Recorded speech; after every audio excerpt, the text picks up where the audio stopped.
Hi friends, welcome back to my channel, Make It Make, where I always try to encourage you, if you can't get it to make, then make it make. All right, so today we are going to be making Cheese Whiz, according to the Amish, but it's really nacho cheese. I was talking to a friend, they're like, Cheese Whiz, what do you mean? The one you squeeze out of a bottle?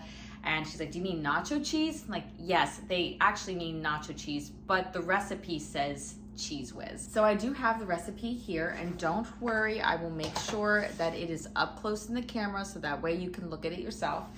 Actually, I don't know why I just got rid of this. The original recipe calls for 6 pounds of melting cheese. I would recommend like Velveeta. I'm not doing 6 pounds today. I'm going to melt down 3 pounds of cheese and cut this recipe in half. So I figured, you know what, I've never done this before.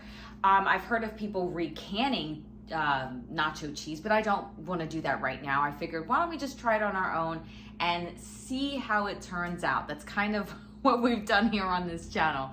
So let's get started. So again, we have 3 pounds of cheese here. And I'm just gonna open this up. Make sure your hands are clean. This is a very soft cheese. And now I'm just gonna start cutting up the cheese. I mean, you don't have to do this part. I like to do it because I figure it's just gonna melt faster in the pot.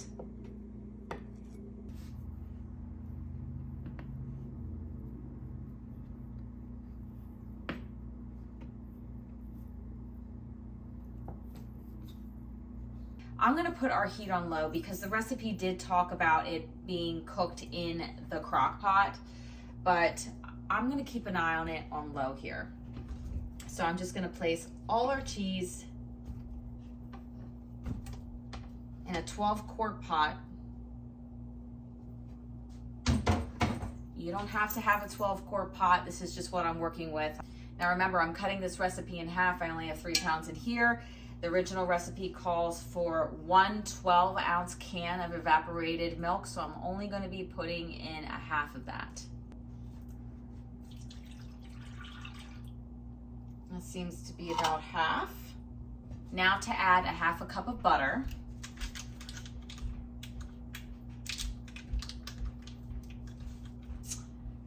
And I am going to scrape this butter. Waste not, want not. Alrighty. Ah, oopsies. See? Look at all that butter.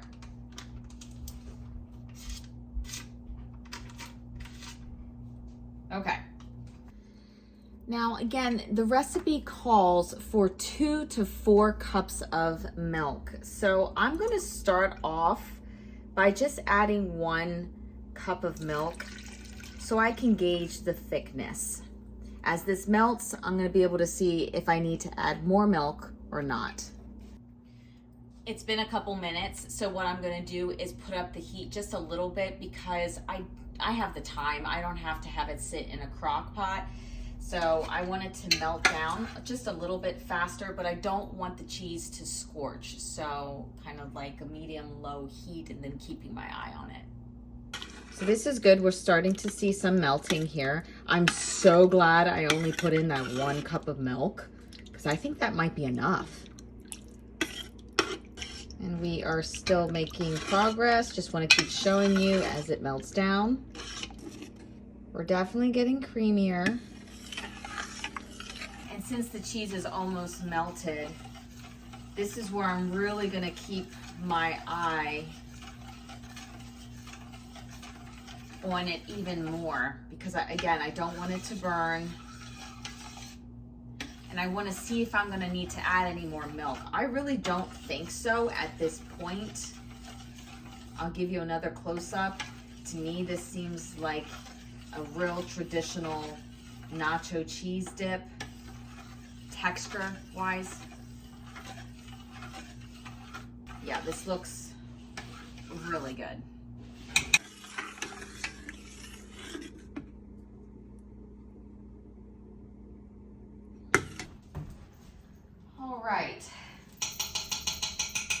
So the cheese is done. It's ready to go to be canned up. And my suggestion is to can it up as quick as possible because, whoops, I need my regular mouth ladle. Because it's going to solidify pretty quickly. All right, I don't know if you can see that here. It's already starting to wrinkle up on me, the cheese. So I'm just going to try to ladle this in here quickly. And again, this is a Amish canning recipe. It said nothing about headspace, like nothing. So I'm just gonna give it an inch of headspace. Yeah, it's a bit messy, but that's okay. Moving on to the next one as I move that one to the side. Moving this one over, I just wanna show you how thick this is. Again, you can make this thinner by adding more milk.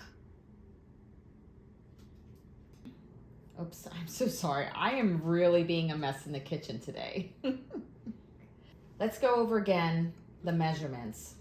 We did 3 pounds of melting cheese. It called for 12 ounces of evaporated milk, but I only put 6 ounces in. I did put in a half a cup of butter, and then I only added 1 cup of milk. And this is the thickness that I'm getting so far, which I feel like it's pretty true to what nacho cheese is. And believe it or not, this is pretty messy. As it cools down, it just gets thicker and thicker and thicker. I think I'm gonna need a spatula. There we go. And then straight from the pot, just gonna do it like that.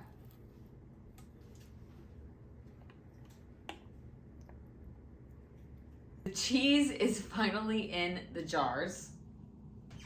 Let me give you a close-up. And I tasted it. It tastes like nacho cheese. There's a little bit of give as I tilt, just a little bit. And now I'm just gonna wipe the rims really well, and then add my lids and my rings. Okay. I did not have enough for a full pint jar. So basically I got 3.5 pints.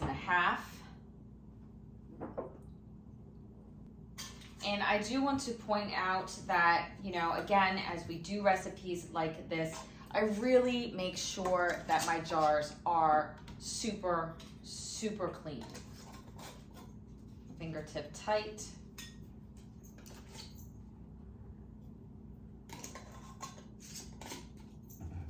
Okay, I have my stock pot here. I'm not going to use a traditional canner, and you're doing a very small batch like I am, just like 3.5 pints. You don't really need something bigger. So I'm just gonna use a regular stock pot. I am gonna put a rag at the bottom of it, so that way the jars don't, you know, hit each other and clank, and, you know, they're not hitting the bottom.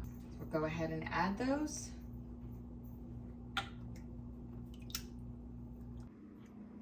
And add our last jar. Now I can just leave it like this if you're someone who does a lot of neckline canning. Neckline canning basically means bringing the water up to the neck. We've done that here many times here in Lancaster County. It's kind of a Mennonite Amish thing. If you feel comfortable adding more water to make sure it's covering your lids, go ahead and do that. All right, so I'm just gonna cover this, and the processing time is 30 minutes starting at a rolling boil. So now that we are at a rolling boil, we're starting our timer for 30 minutes. So I took the stock pot off of the stove, and now I'm gonna take out the jars. I did allow the jars to sit for probably 10 minutes inside the canner before I actually took them out, like I'm taking them out right now. I do this typically with almost everything that I can. I don't like to take my jars out of the canner or the stock pot, you know, immediately when the timer goes off. I do like to give them some time to settle in. I mean, it helps with the temperature differences from coming out of, you know, hot to like a cooler environment, and with siphoning as well. I'm sure there's other things, but I just can't think about it off the top of my head. So here you have it, our cheese whiz, according to the Amish, is done, but of course we would call it nacho cheese. In the book, they even have a recipe for cheese sauce. Maybe that's their form of nacho cheese, but it's actually made with cream. Let me know if you're interested in that one. But let's take a closer look at our nacho cheese. I think it looks really good. I am super excited to have something like this. I am going to be sharing with a friend who I told that I was going to be making it, and she's super excited as well. But yeah, there you have it. As always, take care and God bless.